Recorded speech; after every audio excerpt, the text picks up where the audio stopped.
Assalamu alaikum. This is a very good morning, dearest students of level 7. Level 7, I am a course subject teacher of math. So, students, please open your math 7 new countdown second edition book better. But yesterday, you have learned some basic concept of set. So, students, today our main objective is how to represent a set and how many different types of sets.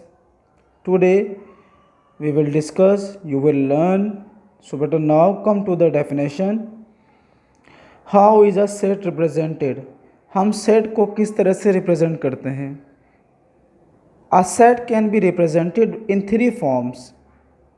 Set को represent करने के बेटा तीन तरीके हैं. First is descriptive form, second is set builder form, third is tabular form.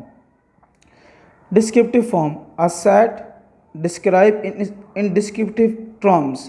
It means ऐसा set जो कि स्टेटमेंट के ज़रिए से बयान किया जाता है उसे कहते हैं डिस्क्रिप्टिव फॉर्म.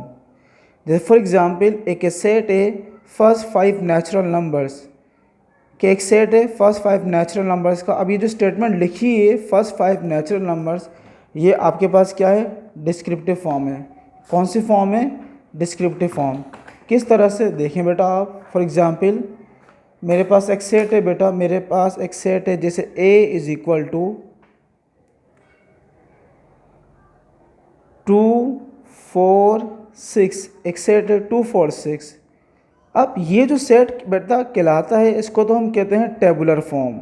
ठीक है, लेकिन हम बात कर रहे हैं यहाँ पे डिस्क्रिप्टिव फॉर्म की, और डिस्क्रिप्टिव फॉर्म आपका वर्ड आया है डिस्क्रिप्शन से, क्योंकि डिस्क्रिप्शन और descriptive both are the same meaning, both are the same sense, both have the similar meanings. So बेटा now descriptive and description, it means that you can say by the help of statement. Statement के ज़रिए से कोई बात बयान की जाए उसे कहते हैं डिस्क्रिप्टिव फॉर्म. तो बेटा इसको किस तरह से लिखेंगे? 2 4 6. तो यहाँ लिखेंगे A is a set of first three even numbers. First 3 even numbers. ए जो सेट है वो फर्स्ट 3 नंबर का सेट है, लेकिन वो इवन नंबर्स है. तो ये जो मैंने स्टेटमेंट लिखी है बेटा, यहाँ से लेकर, या ये भी कह सकते हैं यहाँ से लेकर यहाँ तक भी लिख सकते हैं, set of first 3 even numbers. ये भी क्या कहलाएगा? आपका डिस्क्रिप्टिव फॉर्म कहलाएगी आपकी. Okay students. सो बेटा नाउ नेक्स्ट हमारे पास set tabular form. A set with the elements of the set written directly. ऐसे सारे के सारे एलिमेंट जो कि कर्ली ब्रैकेट में लिखा जाए bye the help of separated comma, उसको हम कहते हैं tabular form. Set builder form क्या होती है? आ सेट एज अ रूल, कोई खास रूल, कोई खास स्पेसिफिक प्रॉपर्टी के जरिए से इसको रिप्रेजेंट किया जाए, उसे कहते हैं सेट बिल्डर फॉर्म. जैसे a is equal to curly bracket open x, इसकी मीन्स है such that x is a natural numbers, x less than 6. x वो नंबर है जो कि 6 से छोटे हैं. तो ये जो सैम्बल्स यूज़ किए गए हैं, this is the means of set builder form, and these are the special symbols for represent the set builder form. There are the 3 types to represent a set. Now next, what are the different types of sets? There are many different types of set. You can see better. First, empty set. Empty set, sometime you can say null set, sometime you can say void set. Empty set, खाली set, a set containing no element. ऐसा set जिसके अंदर एक भी element ना हो. It is denoted by this symbol, उसको इस सिंबल से हम डिनोट करते हैं, और समटाइम 5, उसको 5 से भी डिनोट करते हैं और इससे भी डिनोट करते हैं. कैसे? कर्ली ब्रैकेट से. तो इसको हम कहेंगे empty set. b is equal to curly bracket open integers between 0 and 1. क्या 0 और 1 के दरमियान कोई नंबर आता है? There is no element between 0 and 1. So students you can write b is equal to empty set. Okay. Finite set. Finite means limited elements, countable elements. So बेटा a set containing only finite number of elements. ऐसा set जिसके अंदर finite number of elements हो, जिसको आसानी से आप गिन सकें, काउंट कर सकें, उसको कहेंगे फाइनाइट सेट, महदूद सेट. जैसे how many students in your class, may be 20, may be 30, may be 40. तो this is the finite set. Infinite set, a set which is not finite, मतलब ऐसा सेट जो फाइनाइट ना हो।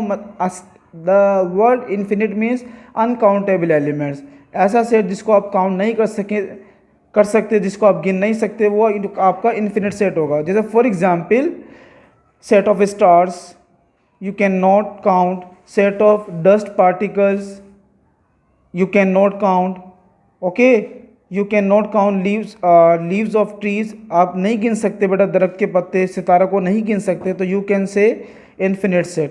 जिस तरह हम अपने जिस तरह कोई भी क्वांटिटी हो, जैसे हेयर्स है हमारे पास, अब हम अपने बालों को काउंट नहीं कर सकते, तो ये क्या कहलाएगा, इन्फिनिट सेट कहलाएगा आपका। A set which is not infinite. Next है डिसजॉइंट सेट। डिसजॉइंट जो कि जॉइंट ना हो, okay. Disjoint set are set which have no common element, ऐसा सेट जिसके अंदर एक भी एलिमेंट कॉमन ना हो, एक जैसा नहीं हो। अच्छा, डिसजॉइंट से रिलेटेड है बेटा आपका इंटरसेक्शन, क्योंकि disjoint intersection both are the same meaning, okay. So बेटा डिसजॉइंट से पहले हम बात करते हैं इंटरसेक्शन की, और इंटरसेक्शन की मीन्स क्या है, common. The word intersection means common. Intersection, okay. Intersection की मीन्स क्या है बेटा, common, okay, means common elements. हम यहाँ सिर्फ और सिर्फ बेटा क्या लेंगे, हम कॉमन एलिमेंट्स लेंगे हम यहाँ पर। अब फॉर एग्जांपल एक सेट है, जैसे यही सेट है बेटा हमारे पास, A इज इक्वल टू 1 2 3, और B सेट है हमारे पास बेटा 2 3 4। अब इन दोनों सेट में एलिमेंट्स क्या हो रहे हैं, 2 3 आ रहे हैं, यहाँ भी बेटा क्या आ रहे हैं, 2 3 आ रहे हैं, 4 नहीं आ रहा, 2 3 आ रहे हैं।